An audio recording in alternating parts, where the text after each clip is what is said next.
This is the One Girl Revolution podcast, a podcast that highlights the stories of world-changing women and girls across the country. We hope that these stories inspire you, but even more so, we hope that these stories help you to see your own value, your purpose, and your power to change the world through your life. Every woman and girl is a One Girl Revolution. Welcome to the One Girl Revolution podcast. It's your girl, Kate, here. Today's episode is a continuation of our powerful series in partnership with SASSGO and the I Will Survive weekend. And I'm so honored to welcome three remarkable women to the show: Micki Ridd, Mesa Weidle, and Ellen Welch. Each of these women is a certified SASSGO instructor, and each has a powerful personal story that led them to this mission, a mission to protect, to empower, and to help others reclaim their lives and their stories. Micki was a yoga instructor when she first learned about SASSGO. Her boss asked her to attend a SASSGO training so she could learn how to better protect herself at the studio and eventually train the other yoga instructors. Micki said yes, and what she discovered was life-changing. SASSGO gave her something she hadn't expected. Not just the tools for physical defense, but a deep sense of strength, awareness, and power.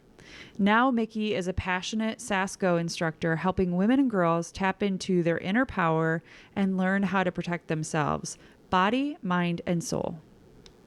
Mesa's story is deeply moving. She was a student at the University of Utah and a member of the track team when her teammate and friend, Lauren McCluskey, was tragically murdered by an ex-boyfriend.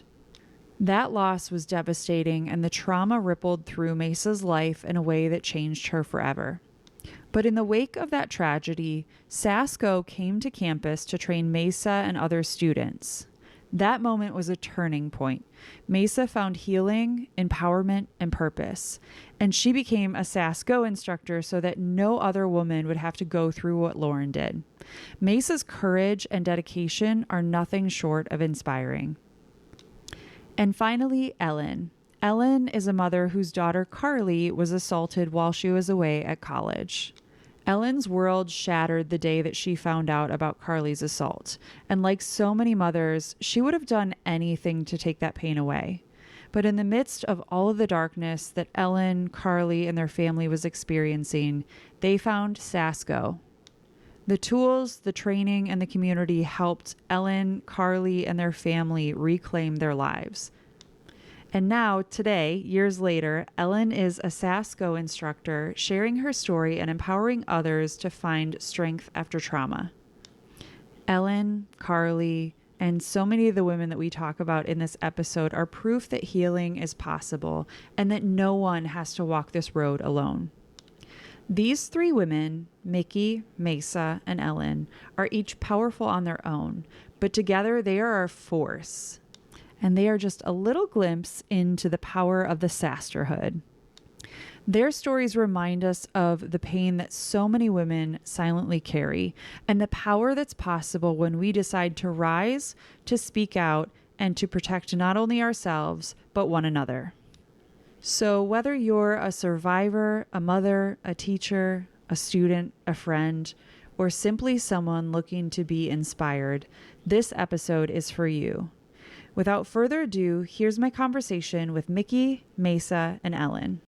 This is a very special episode and one that I have never done before. I've never had three guests on the One Girl Revolution podcast. So Micki, Ellen, Mesa, I want to welcome you to the One Girl Revolution podcast. Thank you so much for being on. Thank you for having us. Thank you so much. I am so excited to meet each of you via Zoom, but I've heard about your stories from Shannon and Brett and the SASSGO community, and I know each of you are such big parts of the work of SASSGO and, bringing SASSGO to different communities around the country and your own communities, but also around the world. I think it's incredible to me, even, meeting Shannon via Zoom. Gosh, I think it was 2 years ago, and then just watching SASSGO grow and evolve. And a lot of that is due to SASSGO instructors like the three of you. So I'm so excited to have you each on. I know you each have inspiring life stories. We believe here at One Girl Revolution that every single woman and girl is a one girl revolution. And so we really try to drive that home through this podcast. And I know that each of you are one girl revolutions and you have your own stories to tell. So I'm just so excited to jump in. So I guess just as a starting point, I would love to hear a little bit about each of your stories and maybe how you got connected to SASSGO. So a little bit about who you are, where you're from, and a little bit about your story and how you got connected to SASSGO. So maybe Ellen, we'll start with you if that's okay. That's great. Thank you for having us. I'm always so excited to talk about SASSGO and the work that they are doing, and amazing to feel that I can be a part of it. So I'm live in Atlanta, Georgia, on the outskirts of Atlanta, which most people live on the large outskirts of Atlanta, in this area. And I have been an instructor for 2 years, almost. Yeah, I think coming up on 2 years now, which is kind of crazy. And the way we were involved, my family was first connected and involved with SASSGO 2 years prior to me becoming an instructor. Our middle daughter, so I have 3 children, 2 girls, and our middle daughter, when she was a junior at the University of Georgia. So she was in an assault. She was an assault victim. She had gone out for a run, and while she had left her house, she left her door unlocked. Because another friend was kind of coming over while she was gone for the run. And as you know, in college, girls, like 6 girls live together in the house. And so she had left for a run, and someone, needless to say, was watching her when she went out for the run. And while she was gone on the run, he came in her house and was waiting for her when she got back. No one else was in the house. She was there at that point by herself. So she was a very violent assault. She did survive, and not only surviving, she's thriving. I always have to throw that in there because I tell the story on my, to my classes, and this look goes over the class, and they're always like, oh, and I'm like, she's great. And sometimes she comes and teaches with me. Her name is Carly. And like I said, she's doing amazing, but I truly believe she would not be doing amazing if it truly wasn't for SAS. And that is the truth, hands down. So when that happened, we still don't know to this day what made the assaultant leave. She just remembers being in the street looking for help, and she just says she remembers truly calling out to the Lord. And so we are just so grateful to the Lord for saving her life. But we're truly grateful to SAS for kind of saving our family, is what I would say after that. Her roommate at the time, her dad worked with Wells Fargo and had been connected a little bit with SAS because James Hamilton had come in and done some training with them through the security side of Wells. And he had happened to meet Shannon earlier that year, and he called us. Probably it's a little bit of a blur, of course, that whole first week, as you can well imagine, just between the hospital, the police, everything kind of that was going on. But he called us and said, you have to meet this lady named Shannon Henry. You need to talk to her. And I was just like, you just kind of do what people around you say. So I'm like, okay, give us her number. And he said, you need to talk to James Hamilton. And we called Shannon. I still remember it just so clearly. My husband and I do to this day. We were driving to the beach, trying to kind of get away. One reason I'll talk about later is the getting away is why I think the banks needs to be built, which is something SASSGO is trying to do. But we just knew we had to get away. And so we kind of booked a place at the beach and said we were heading. And we called Shannon in the car and didn't know who this lady was. And the minute we spoke to her, it was like having angel wings wrapped around us and kind of like, I gotcha.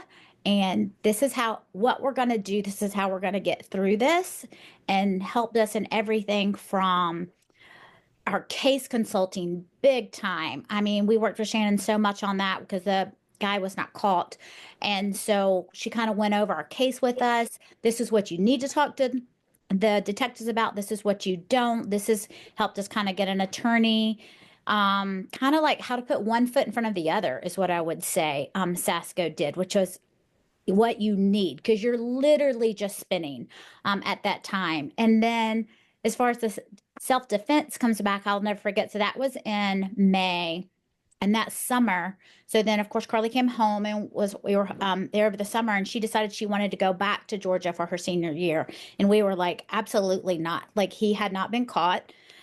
And we're just like, that can't happen. Like how is that going to happen? And Shannon and Brett came and taught us as you can well imagine, her friends, her roommate and her sister was a freshman, was going to be starting Georgia that next year at the University of Georgia. So we just had a kind of a lot like, how are we letting both of our girls go back to the city and be? And they came and they taught us in about 2 or 3 hours a combination of all three of the classes.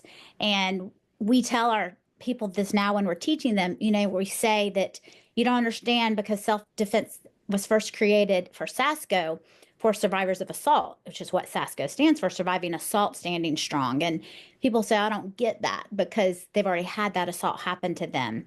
But I'm like, no, for survivors and for their families and their friends, you could not enter the world again without that. And Carly, if she was on here, she would say, I could not have returned to Athens and had life there without that instruction, with that training, and just that in something in the soul that's like, I can do this and I can re-enter. And same thing for her sister and for her roommates.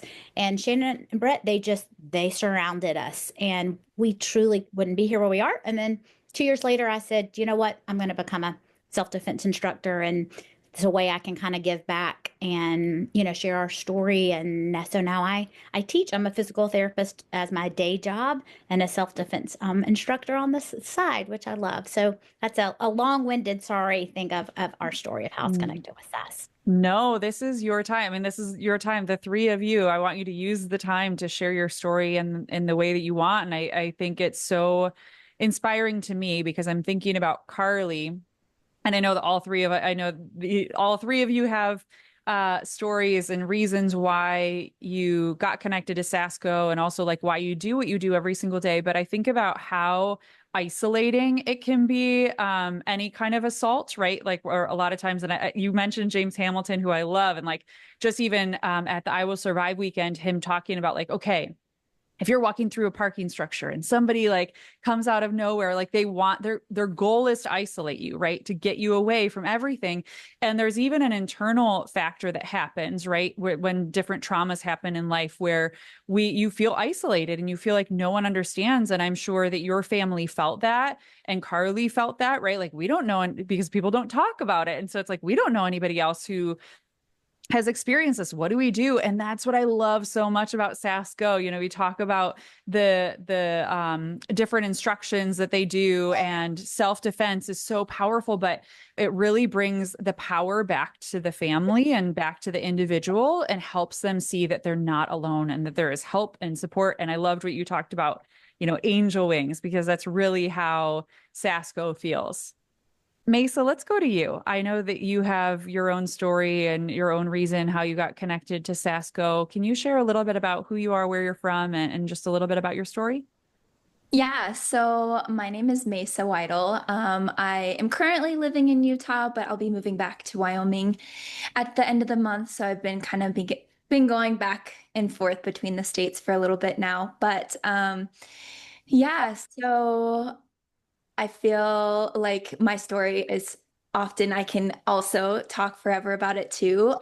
But for me, I feel like my story kind of starts back in October of 2018. And I was running track at the University of Utah at that time. And I had a teammate by the name of Lauren McCluskey. And we had went to practice one day, and later that night she was walking home from her night class, and her ex-boyfriend was waiting for her and took her life. And I think for me, I was struggling for a lot of different reasons, because I mean, I'd seen her a few hours before, and I think the grief sets in, and then the lots of whys come in. Why wasn't she helped? Why wasn't she listened to? Why didn't I know this was a problem? Just amongst, across the world, really, we're facing such high rates of intimate partner violence, sexual assault, and I wasn't open, my eyes weren't open to that until this had happened. And so I was kind of struggling after that for many different reasons, as you can imagine, with the loss of my friend, having this fear over me. And I was in this survival brain because I was so fearful of what could happen, not only for myself, but others. Um, and Ellen's story really resonates with me too, because I think I felt similarly, just like so I wanted to get away as well. But I was a student athlete, and so there wasn't really an escape. I still had to go to campus where she was murdered. And so I was really struggling, and I don't think I realized how much I was struggling until the spring of 2019 when SASSGO came out to the University of Utah in relation to Lauren's death. And so they had some educational sessions they were presenting on, and then some self-defense classes. So the first session I went to was the educational session, and being a student athlete, my schedule was pretty booked. But I had asked my coach if I could leave practice just a little early, which is like unheard of in the college athletic world, but it was really important to me. And obviously they were very supportive during this time. And so I was still running late to the class, and the session was kind of taking it was going on at when I walked in, and Brent was up front. And at this point I didn't know them, but I soon found out that Brent was up front talking, and then Shannon was by the door and the sign-on table. And when I walked in, I said, "Oh, do I have to sign in?" And she asked me if I was in a sorority, because there was a separate sign in for sororities. And I said, "Oh no, I'm on the track team." And then instantly Shannon's eyes started to water, and then my eyes started to water, because Lauren's case was kind of blasted all over the news. It was a pretty big story at the time, and obviously they were there in relation to her case. And she's like, "Well, I want to give you this shirt." And I said, "Oh, are you giving shirts out?" She's like, "Well, no." But later to come find out, she said, as soon as I walked in the room, she said, "Give her the shirt, give her the shirt," which was a shirt that was designed in inspiration of Lauren. And that kind of started my journey with SASSGO. And it was just like this instant connection. And what you were saying, Ellen, of being wrapped in a hug. And I don't think I realized how much I needed it until it was offered, because I very much took the shape of like, oh, I'm going to be the strong one on my team. I'm going to be the leader. I'm going to make sure everyone else is okay. But they kind of took me in and made sure I was okay. And that was the first moment where I actually started to feel safe and reclaim my safety back. I remember walking home, which was a big deal for me, and just feeling like, oh, I can do this. And then I attended the self-defense class, and it was amazing. And I think after that, I left and thinking, I don't know how I can be a part of this, but I want to. So I reached out to them after they left, and so happened that they were doing their first instructor training outside of South Carolina, in Salt Lake City, Utah, where I was living at the time. And it was just like everything fell in place so well, and they offered me to be able to become an instructor. It was like the day after graduation, after I graduated college, and then the end of the training was Pac-12 championship, which was in Arizona. So my coaches changed my flight so I could attend this training. I had to still train on my own, but they were so supportive. And I was able to attend the 40-hour training. And that's kind of how I got into it. And I've been an instructor almost 6 years now, which is crazy to say. But yeah, it's been so healing and empowering. And I always say, like, I hope I'm letting Lauren's light shine in all of my classes. So yeah, that's a little bit about my story. And once again, I love SASSGO and love what it's done for me and so many others. So I feel like I could talk all day, but that's a little bit about my story. Yeah, well, and Lauren's legacy lives on through you. I think it's so important for us to still speak people's names, and even you three might be familiar with Lindsay Pilkington, who's connected to SASSGO, and like even her story, like at the I Will Survive weekend, just like really resonated with me. And even I felt like in some ways, like when I was going through the trainings, like I felt like she was there with us, And so I just, yeah, your story really resonates with me, thinking about Lauren and thinking about how her story and her fight still continues through all of us. Hey girl, are you ready to change your life? Join us for SASSGO's I Will Survive weekend happening November 6th through 9th in Lawrence, South Carolina.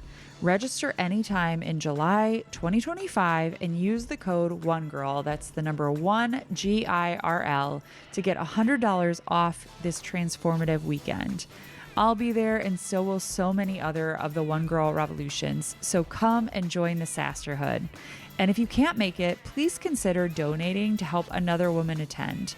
Let's lift one another up together and change the world. Visit sassgo.org to register or give today. Micki, all right, I want to talk about your story. So I'd love for you to rewind and just share a little bit about, who you are, where you're from, and a little bit about your story, how you got connected to SASSGO. Absolutely. So SASSGO came into my life about 7 years ago. First of all, I'm from Salt Lake City. I live here with my husband and our 13-year-old son. We just love being near the mountains and the outdoors. But about 7 years ago, I was a yoga instructor at a private school for young kids, and just loved working with these kids and teaching them yoga. That was kind of my part-time thing. I also had a marketing job, just being a mom, and I just found this school that was so wonderful, kind of a little hippie school, which was just perfect for me. So I was teaching yoga to kids, and the founder of the school, a man by the name of Mike Ridd, came to me one day and said, I need to talk to you, brought me into his office, and just started telling me all about his former career as a judge. He was the longest serving parole board chairman for the state of Utah, and just was going on and on about how he'd served on this large number of cases, and so many of them involved women who were in violent relationships or had been attacked or different things. And he said that to this day, it just really had haunted him, knowing what these women had gone through. And he just always had this question in his mind of, if they had known just a little bit of how to defend themselves, or even if they had known their own worth and to be able to stand up for themselves, could these situations have ended differently? So flash forward, when he retired, his wife and daughter took his retirement money and opened these schools, which I think speaks pretty highly to his character, that he just supported them in that. But he now employed hundreds of women, and it was just something that was always on his mind. So he had found SASSGO. I think everything within this organization, you'll find there's just all these circumstances that are like, wow, how every puzzle just falls into place perfectly. So I won't go into that too much, but he had found SASSGO and felt really strongly that this was a unique program. This is what he'd been looking for. And he asked me to go to South Carolina and be trained in their programs so that I could come back and train our staff members. And I just remember sitting there so confused and thinking, I teach yoga. Like, I can't teach people how to fight. Like, what is this that you're asking me? Why are you asking me? But something in my soul just was saying, do it, do it, do it. And so he told me, go home and speak to your husband and see if this is something that, you're gonna have to be gone for a week. This is kind of a big deal. And I was like, no, I don't need to ask. Like, I already know I'm going. Like, what do we got to do? Let's get the flights. And, went home and told my husband, and he was kind of the same thing of like, okay, whatever, if this is what you want to do, let's go for it. And I didn't even really know why I was going until I got there and saw the first class take place. I just kind of got to follow Brett and Shannon around that week, and they were teaching, Shannon was teaching a class at the University of South Carolina. And that was the first experience I had seeing, and we came in the middle of the semester. So there was this large group of women who had already been taking the class for a while, and they started with kind of their warm-ups. And within 2 minutes of just seeing the power and hearing their voices, I was just in tears and knew right away that there was something unique about this, that I wasn't here to learn karate. I wasn't here to just learn how to fight. It was so much more than that. And I saw the connection with yoga and all the things that I was already doing, and it just kind of went from there. So I have been able to be an instructor for 7 years. From there, I've also been able to become the director of training. So I get to help train new instructors, which I love so much, because it's so cool to know that each instructor we train is going out there and teaching more women than I could ever possibly teach on my own. And so just being able to see that exponential growth has been incredible. You mentioned this, and I think Mesa and Ellen did too. It's like the power, you find a power within yourself that you didn't even know you had. And even when I was talking to Shannon and Brett, I was joking with them, and I'm sure the three of you, like through the training or after the training, you could relate to this. But after the I Will Survive weekend, which is only 3 days, but I felt like it was, a lot. You're learning so much. You're learning so much about even yourself, and it's kind of like opening wounds that like you didn't even know were there, or still there. I think each of us kind of went on this own like insular journey, but we had the support system of, the SASSGO, the SASSGO community, which was amazing. And it's incredible that it's just women. So you just feel like you're walking along this journey with your sisters. But I told Shannon and Brett, and this is where I think you the three of you can relate to, when I got to the airport after the 3 days, I was sitting down, I got like a burger and fries, and there were no seats. And I just like sat down on the floor, and I'm just like eating my burger and fries. And I felt like Jennifer Lopez at the end of Enough. Like I just fought this battle. And the thing about it is, like, even in that moment, I was like so tired, but I like felt so empowered in the best possible way. I think the word empower gets thrown around, but believing in myself that if anything were to happen in that airport or anywhere else, like I could do something. I might not be able to like, stop some big crime scene, but I might be able to do something. And that's it, is like helping women and girls, because I know that SASSGO also trains little girls, helping them see their value and their purpose, but also digging into like their power again and finding things that they didn't even know existed within them, which is incredible to me. So on that note, I'd love just to hear like briefly from the three of you, like what have you learned about yourself throughout this? Or like, is there something that's kind of been, this suddenly moment, like I shared, like where, I realized like, oh, wow, I have more, I'm stronger than I even knew, going through it. But Ellen, maybe we could start with you. What has this experience been like for you, being a SASSGO instructor and really like finding, new aspects of yourself?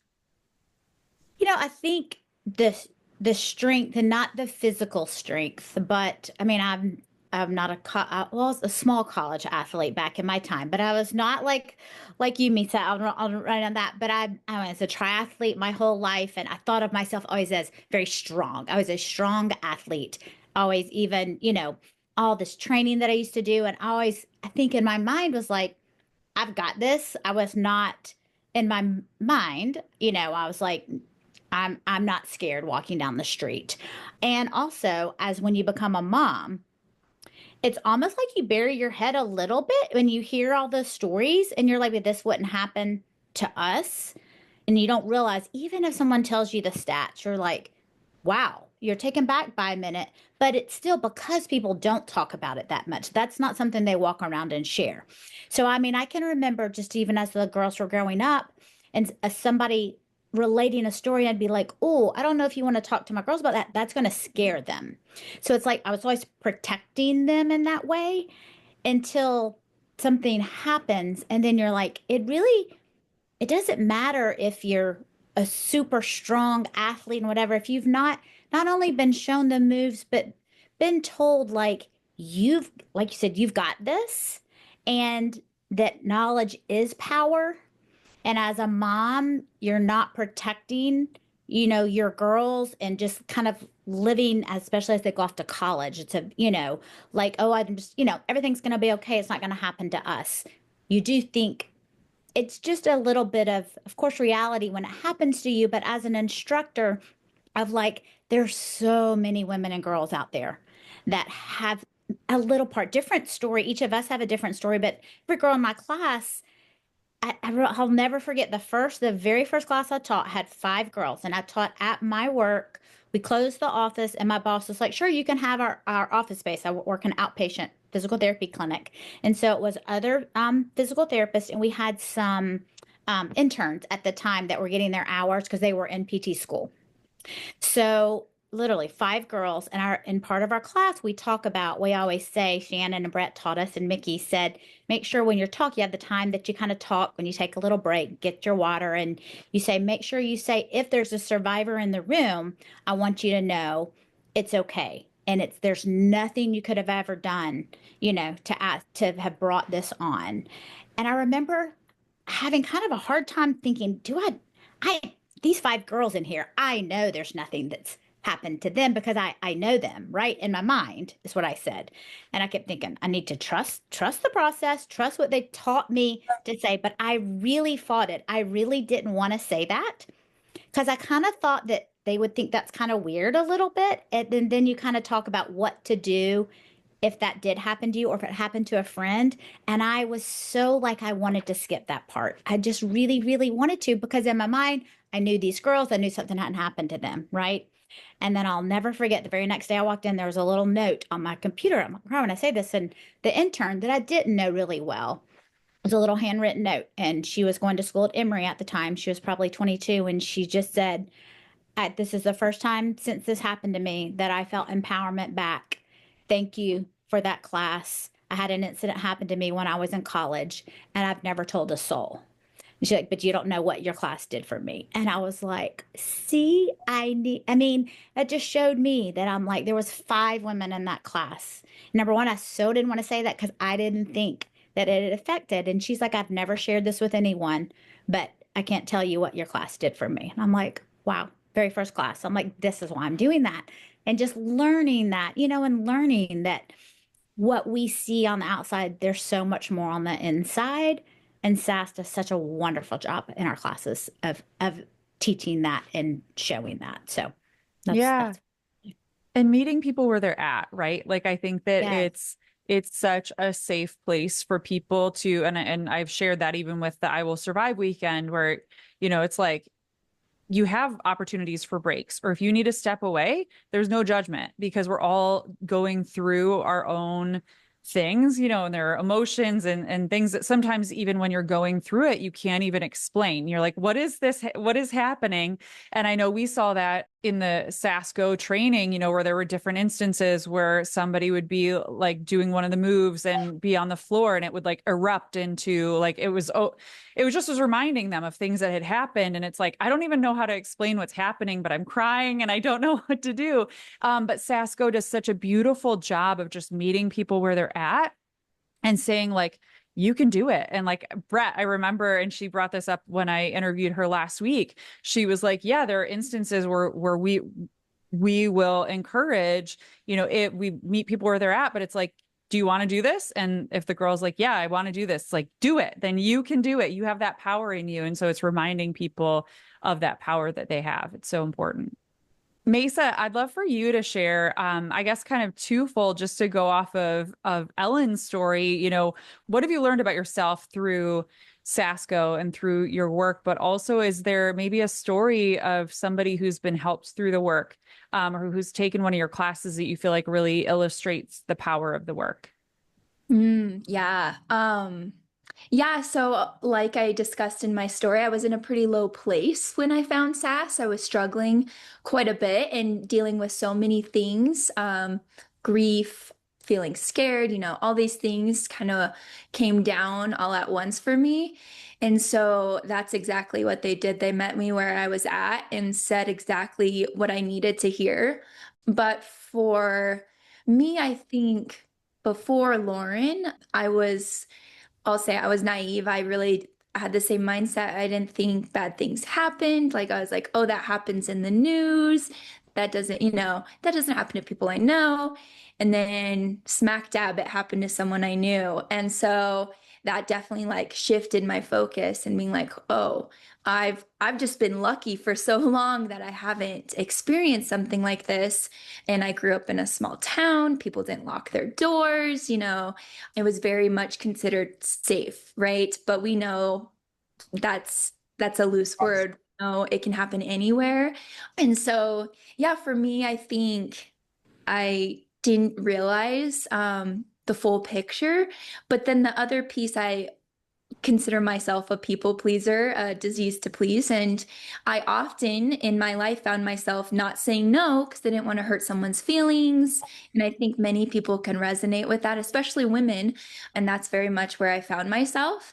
And that class, like, gave me permission to say no. And I find that I feel empowered to say no. And I know that sounds so silly. Like, why did I struggle saying no so much? But it really was something I struggled with.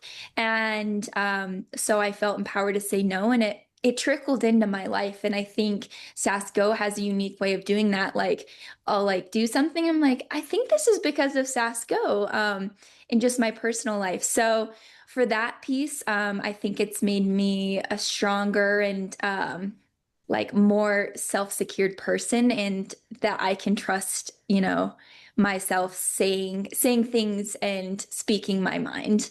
And then to add to someone who displayed just like power through SASSGO. And this is what's really unique about SASSGO, especially the one-time classes. Sometimes you might not never see these participants again. You might not hear about their stories, but I had the unique experience of a previous participant reaching out to me. I actually taught a class at the University of Utah, and I had a student come, and I don't know, a few months later, she messaged me and saying, I just want to thank you for teaching me those moves. Someone tried to kidnap me today, and I was able to use those moves and get away. And, I'm so glad she was able to get out of that. And I think that showed me how powerful this is. And she happened to reach out and tell me she didn't have to do that. She didn't have to share that. And I thanked her so much. But I think about, that's a big instance, obviously, but even the small impacts of like, I feel empowered to say no, and things like that. So that's a little bit about how SAS has impacted my life and some of my participants. Yeah, and this is also such an important point. Like I think that all of us should be so trained in SASSGO that it's like it just becomes second nature. And I know that's like a big part of even the programming where it's like you might not, you might be in a situation that we've trained you for.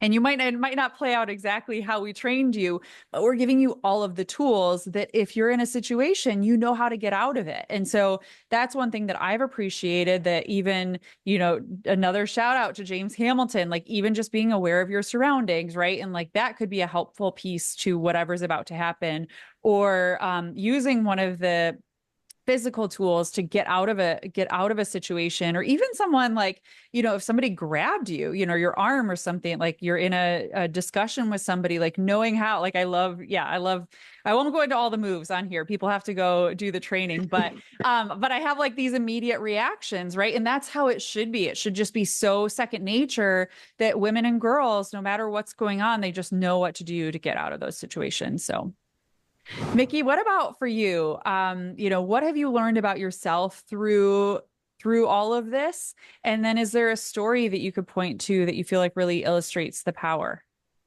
Yeah, I love how you're saying that, kind of just some of the little subtle things that you don't realize until you notice changes in how you're responding or how you're reacting to things. I've seen that a lot in my life. As I mentioned earlier, I was kind of, when I was first approached with this, I was like, well, I don't need this. I, as Mesa said, I felt like I was raised in a very naive kind of little bubble of a world.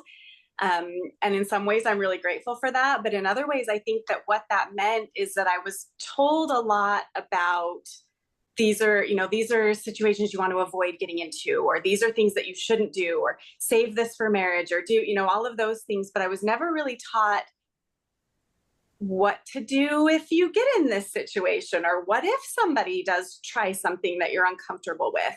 And so I think there were many instances in my life where I allowed people to treat me in ways that I shouldn't have, or do things that I wasn't comfortable with, simply because of that people pleasing, and because of that kind of shock that happens of like, wait, what's happening? And I don't know what to do. And how do I handle this? And then internalized it and blamed myself, or held guilt for that. And so hearing other people's stories, and being told through SAS that that's not the case, that it wasn't about me, that it was somebody else's mistake, and that I'm worth fighting for. And just the way that I carry myself is so differently now. My husband, I remember just after I had kind of gone through all this initial training, he came to me one day and said, I'm so glad that this came into your life. And my immediate thought was, oh, because he feels like I'm safe now. If I go out and about, that like he doesn't have to worry about me. I can fight for myself. And but then he went on to explain that no, you carry yourself with a different level of confidence now. And I love to see that in you. I love to see that you are standing in your power, and that you're able to say no, even to dumb little things, that I used to always feel like I couldn't say no to anything. If that somebody wanted me to do something, I had to say yes. And just being able to see that change in me, and to feel that change internally of knowing that I can say no to anything that makes me uncomfortable, and that I can feel good about it and not feel guilty is huge. I think I went a little bit off track here, but yeah, seeing those little subtle changes, also just in the way that I parent has been so different. I have one boy, and at first I thought, well, I can't really help him. I can't teach him these classes, but there's so many things that I have learned from this organization that I've been able to teach him. The power of his voice, and also the power of other people's voices, that if somebody says no, my family gives me a hard time because we have five little boys in our family, and it gets wild and it gets crazy. And as soon as I hear somebody saying like, no, stop, I'm like, did you stop? Did you listen? And they're like, oh my gosh, they're just little boys. I'm like, it doesn't matter. They need to know right now that when somebody says no or stop, it ends. And I think that's so important for boys and girls to know that, so that they know that if they ever say it and somebody doesn't listen, that it's something wrong with that person, not something wrong with them. And that also if somebody says it to them, they know that that's important for them to listen to. So yes, it's changed me in a lot of ways, and I could go on and on and on forever about those ways.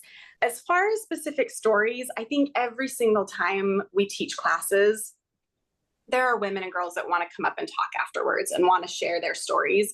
I haven't gotten permission from any of them to share those stories, so I won't. But I think it's just so, as Ellen was mentioning, you never know what somebody's gone through. Even I've had people that I've known personally for years who've come to my classes, and then after the class felt comfortable opening up to me about abuse from their past, or things that have happened to them that I never would have guessed. And what I love about that is that that's, you can physically see the healing start to take place. We get the opportunity to tell them that they didn't do anything wrong, and to tell them that they are capable of fighting for themselves, and that they are strong and powerful and loved, and that they have a purpose. And it's just so cool to hear those stories, and to see the impact that it has for women moving forward.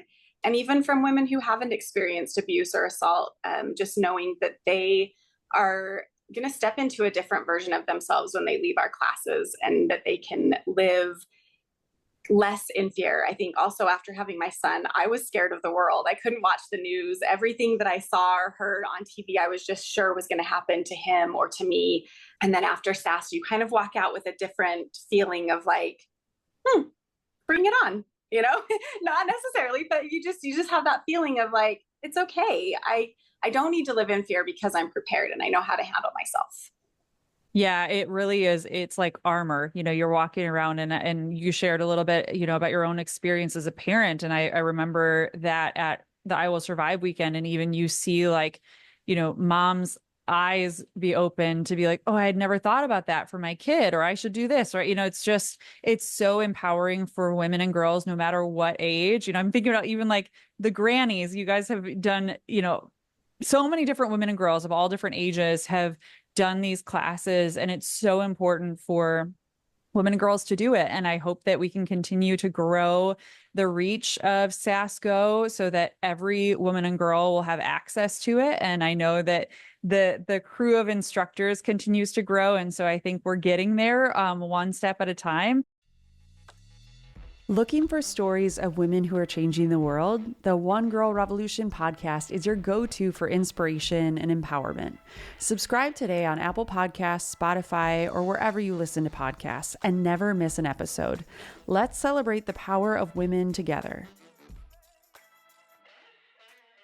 Because we're kind of running short on time, I would love to just kind of popcorn around because I want to get through a couple of other questions. So I'll just kind of ask each of you one question. Micki, I'd love for you, I know that you've been to the I Will Survive weekend. For people that are listening, what is the I Will Survive weekend and why should somebody go? Oh man. In one word, it's just incredible. We pack a lot into one weekend. We're giving women all the tools that they need to protect themselves physically, virtually, in any aspect of their lives. So it's a lot in one weekend, but it's incredible.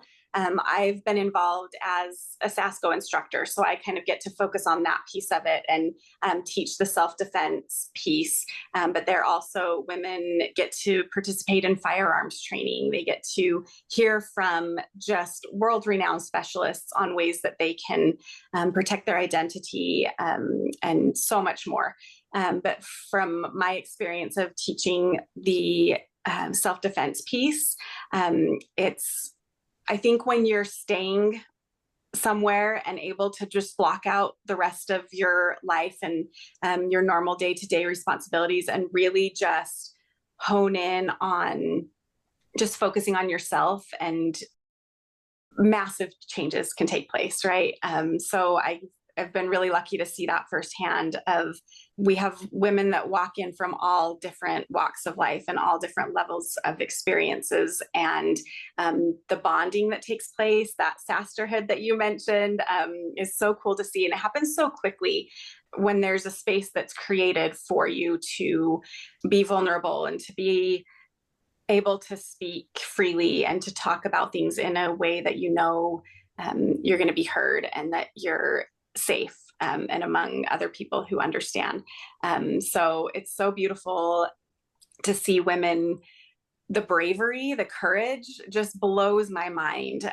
We have women that come by themselves, not really knowing what they're getting into. And I just think it's just crazy to me how much courage that takes a lot of times. And then they're putting themselves often in positions that they've experienced in the real world and they had a bad experience with, and then they get to rewrite their story and they get to change their perspective on it and rewrite an ending where they are the hero and where they anyway, it's just such a cool experience. I don't know how to really put it into words, so you kind of just have to be there and see it. We do fun things too. We have a campfire where we roast s'mores. We have karaoke night, which is so fun. I think after a few days of a lot of like heavy, intense training, it's so fun to just let loose and celebrate our womanhood and just have that big party together. So yeah, it's a really unique experience and one that has to be experienced really to fully understand.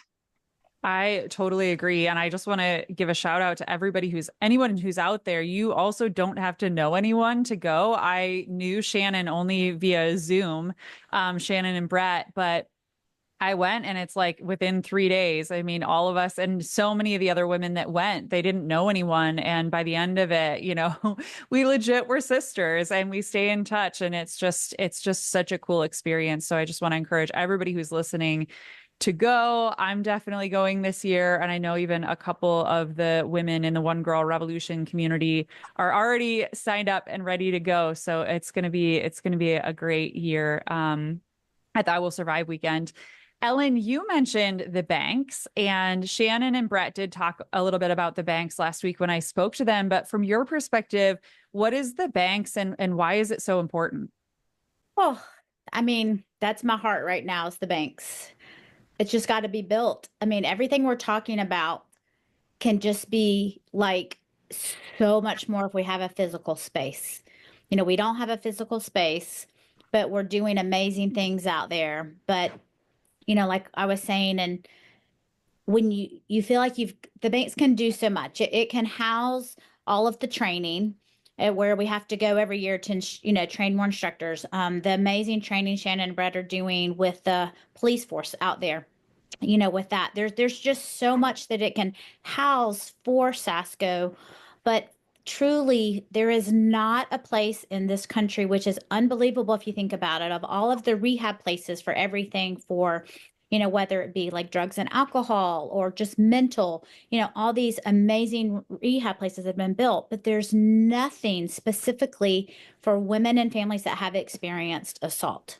And you just need to have a space to get away. And I just can't imagine what that would be like to physically go somewhere, to be able to shut out the rest of the world and have Shannon and Brett, and at that point it would be their team and counselors, and you would have counselors, you'd have advocates, you'd have people that could help you with case consulting. Their plan is, of course, for it to have horses there for equine therapy and just all of that to go with your family, or with your friends that maybe it's someone this happened, to you with, and to go and get away and just to shut off the rest of the world. It's needed. It's really needed because if you don't have that, you're expected after a couple of days, you're just here's the world and just thrown right back in it and your head's spinning and you just kind of don't really know, like I said earlier, how to put one foot in front of the other. And the banks can solve that. And Shannon and Brett have put so much work into it. They're doing the banks. They just don't have that physical space, right? And so if we can get that, that's just, if there's one thing I can do, I'm like, oh my gosh, we just need those big donors to be like, here's some money for some land, or because they got it. Like Shannon and Brett, they got this, and I'm confident we'll build the banks one day. I just want it to be sooner rather than later so that we can truly serve those girls, those women, their families, their friends, that this happened. Just like Mesa said, like, it's one of her friends that this happened to, but she had to go right back and go run track the next week. I can't imagine, what that was like. And then, you go on with your life, but to be able to go away and to have that there, similar, a little bit of like the I Will Survive, you got a 3-day version of that, but somewhere that you could go and that, insurance came in on that side of it too. And that's kind of the next step with SAS that we're trying to get to. And I'm convinced it will happen. I just hope sooner rather than later, but that's what the banks will be. It will be a place for people to heal and to go and to get away. So one day it's going to be amazing. It really is going to be. I just want us all there to experience it so that we can, serve the people the way even more than they're being served right now. Yeah, it's so needed. And I see it. I know that the four of us see it and we see the need for the banks. And so in the show notes, I will be sure to put the SASSGO website, the I Will Survive weekend information so people can get connected for that. The banks, I will link to that. And Mesa, I will link to the Lauren McCluskey Foundation. I would love for you to share with our listeners a little bit about the foundation. Yeah, so Lauren's parents founded the Lauren McCluskey Foundation not long after her murder. And talk about powerhouses. Jill and Matt just are incredible.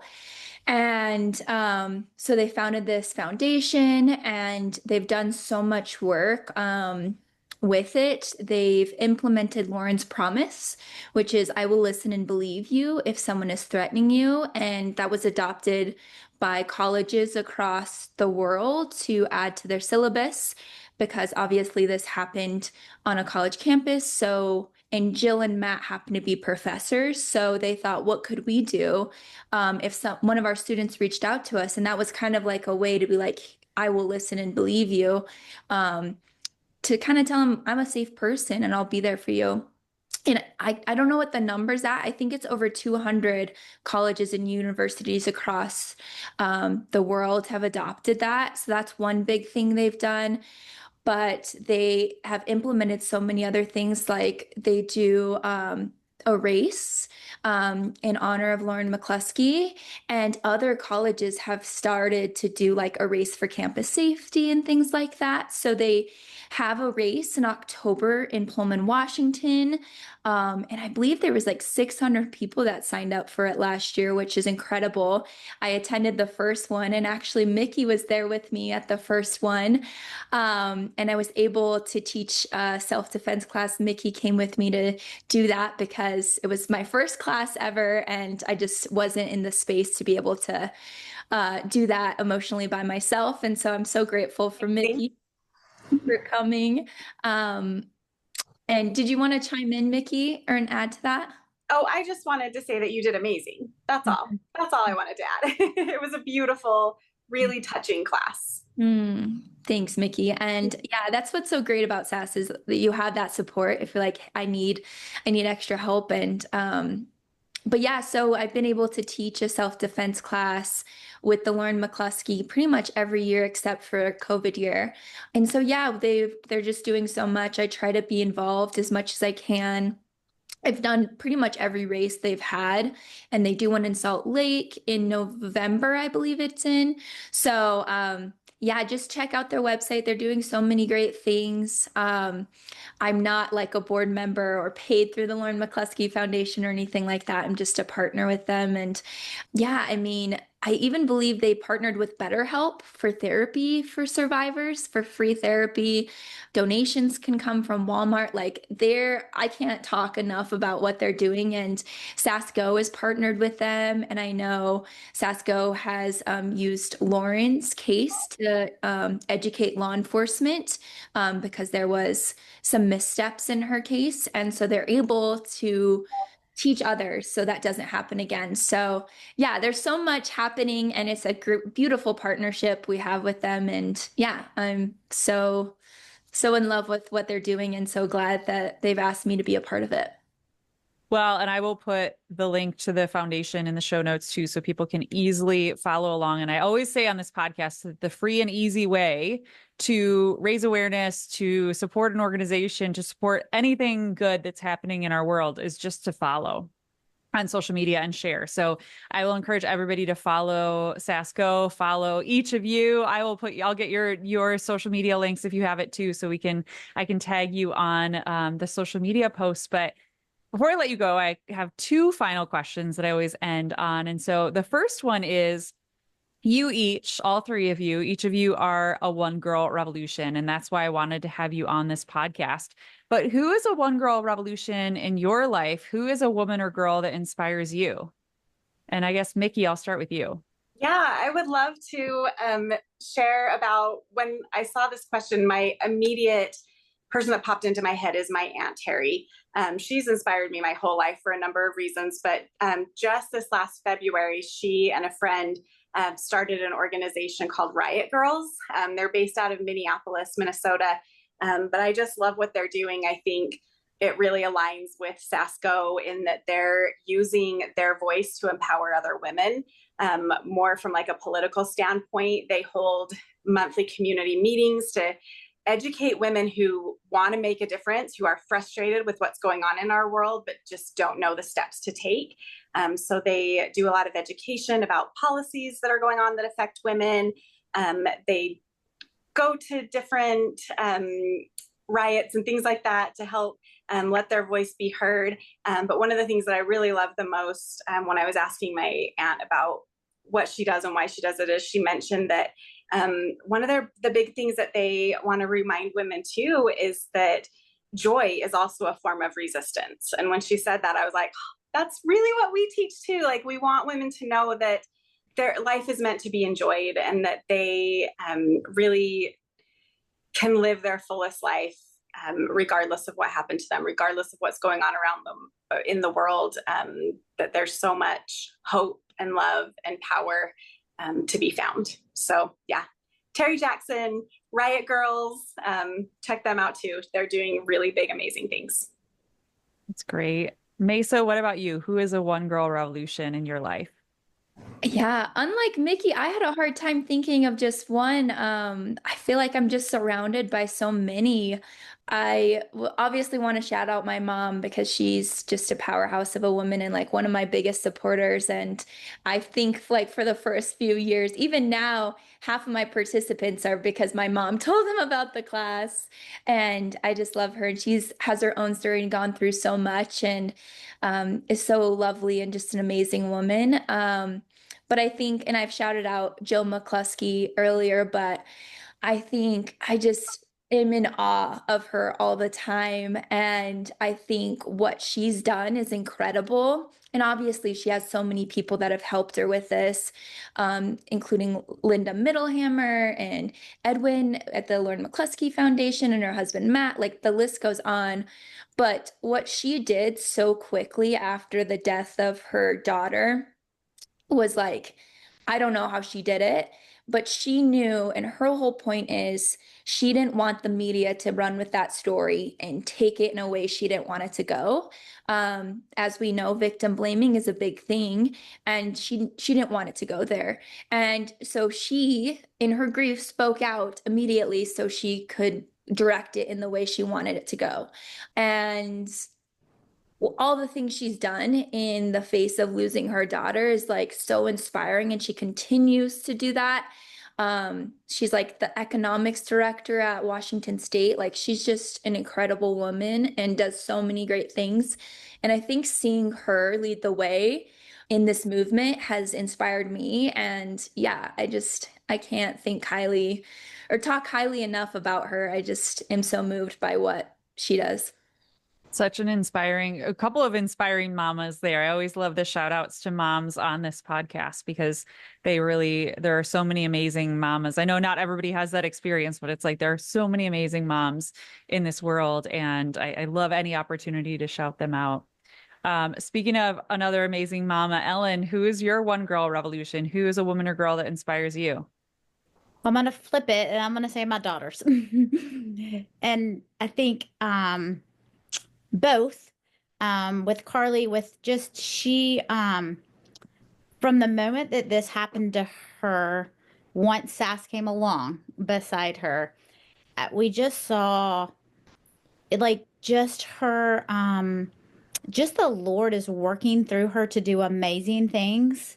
And with her story, she's painting like the most amazing. You look at her paintings and it's insane when you just see kind of what's coming out of these paintings, of empowerment, and just they're just something else. And she always did paint a little on the side, but just seeing not only that, but just how she more and more of, she would say there's a reason that this happened to me, and I'm truly, you would never want this to ever happen to someone, but she's just become just such strength and wisdom, and just the person she has become and continuing to become is just and amazing. So seeing that, and her younger sister, so who's now studying her master's in counseling and helping women that have gone through any type of trauma.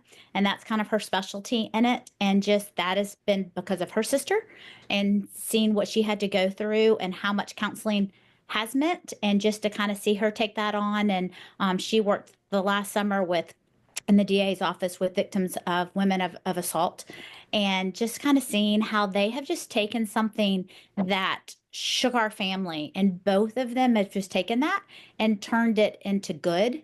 and turned it into something that they're like, I want to share, I want to help. And just the women they are becoming is just makes me proud. And that's what I would say on that. Yeah. Yeah, we are always becoming. I'm a firm believer that we're always becoming who we were meant to be. And, it was something that you said really struck me because part of One Girl Revolution, or even how it started, was I was looking around and seeing these stories of resilience, women who have been through hell and back.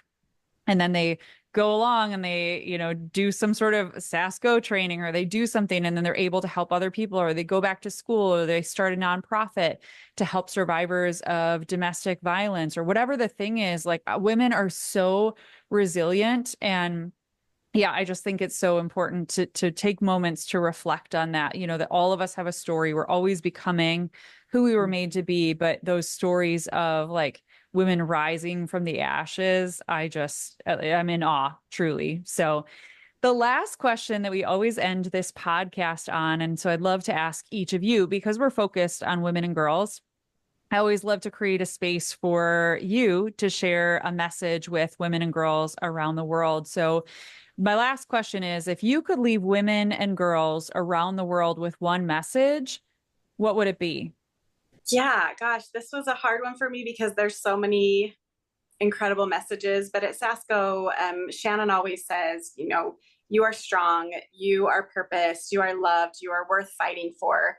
And I think until women really believe that for themselves, they won't fight. And so I think just reiterating to women that there's only one you, and you have a unique set of talents and abilities that nobody else on this entire planet has. And you have a purpose that you are here to fulfill. And once you know that, you won't let anybody else take that from you. So reminding women of that and letting them know that they are worth fighting for. Beautiful. Mesa, what about you? Yeah, I think that's kind of where mine went to, Micki, just because it's like so ingrained in what we do. But yeah, just saying like you matter, your voice matters. Again, you have purpose, and you are strong. And I think that's just such a part of like my own affirmations, telling myself that too, and letting others know that, and just like trusting your gut, I think is another big thing, right? That we talk about a lot in SASSGO. But yeah, that would be also, to piggyback off Micki, just kind of my message to women and girls around the world. Beautiful. Ellen, what about you? Yeah, it's so hard because, as you said in SASSGO, we're all like, you are worth it. You are worth that fight. And you're not alone. I think so many people kind of go inside, like you had said, and, feel like that even if it's the smallest thing, it's small is not small, right? Because that affected who you are on the inside, and you're not alone. And I think you're kind of, in our world, we may feel that way, but you're not. And that's what we're there for, and to show you that not only are you not alone, but like you said, you're worth that fight. You, no matter, as you say, you learn the smallest thing, all those big physical moves you're going to learn. If you can take one thing away, with you, tools in your toolbox, you are worth the fight. And that what you leave SAS with is something on the inside, not just the outside, that you'll take with you to be like, I got this. That's what I just say. You got it. You've got it. You were made for this. The three of you are so empowering. I'm so inspired by you. Thank you so much, Micki, Mesa, Ellen. Thank you to the three of you for being on the One Girl Revolution podcast today. And thank you for all the incredible work that you do, and just for being you in the world. You're such beacons of light. Thank you so much for having us. Thank you. Thank you so It's much. fun for us to get to see each other too. Yeah. For more from One Girl Revolution, to listen to all of our podcast episodes, watch our Emmy-nominated documentary series, follow us on social media, donate to our nonprofit organization, and more, please visit onegirlrevolution.com. That's the number onegirlrevolution.com.